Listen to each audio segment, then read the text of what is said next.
Gusto mo ng Lomi? Try this. Maaga matapos schedule ko kaya ayun, nagpunta ako ng Lipa, Batangas. Akala ko nga traffic ko.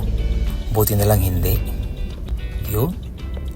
So, papunta na ako ng Lipa. Shout out kay Kuya na naka-Vios na may dalang pechay. Pengi Kuya, pengi.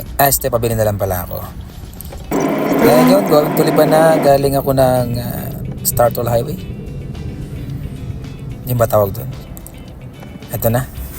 Shout out sa 199 seconds na kulay pula pero 15 seconds lang ang green. Ito na po, malapit na ako. Actually, hindi ko pa alam itong lugar na ito. Kanina ko lang nalaman. So habang naghahanap ako ng makakainan na Lomi, bigla ko nakita yung Petron. Tapos ayun, nakita ko yung Pinky's Lomi House. Kaya, so kung naghahanap po kayo ng makakainan around Lipa o kaya naman papunta kayo ng Lipa or gusto nyo kumain ng Lomi na hindi kayo maiipit sa traffic sa Lipa, ito, malawak ang kanilang parking area. Welcome po sa Pinky's Lomi.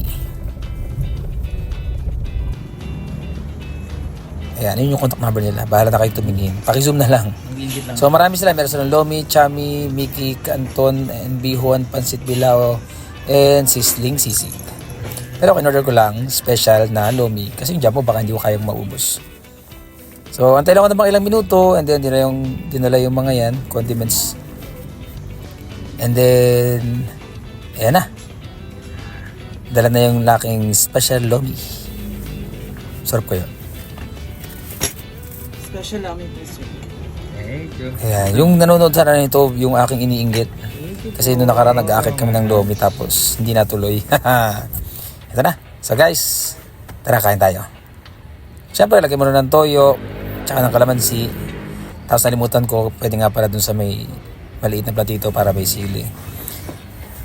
So dyan medyo nabigla po ako ng gutom, mainit pala. Akala mo talagang patay gutom yun, no? Pero mainit yan. Fast forward ko na kasi medyo matagal kapag isa-isahin pa natin. And approve. Sarap. Promise. Wala pong halong joke yun. So naghahanap po kayo ng Lomi House na mayroong magandang lugar. Ayan, may mga kubo. And mayroong malawak na parking space, parking area na hindi kayo papasok ng Lipa. Try nyo dito sa Pinky's Lomi. Pag nakita nyo Amaya Escapes at saka yung Petron, tsaka yung anong school yan?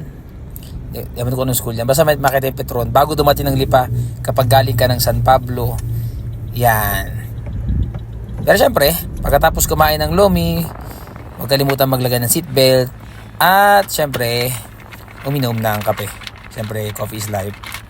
Ayan, Lingshi Coffee po ng DXN Products, DXN Company. Syempre, mahirap pag mainit. Shake lang ng konti. And then, pwede mo nang inumin kasi natutunaw yun sa tubig na malamig. And para sa inyo kape, eto. Please follow and share. Thank you so much. See you next week.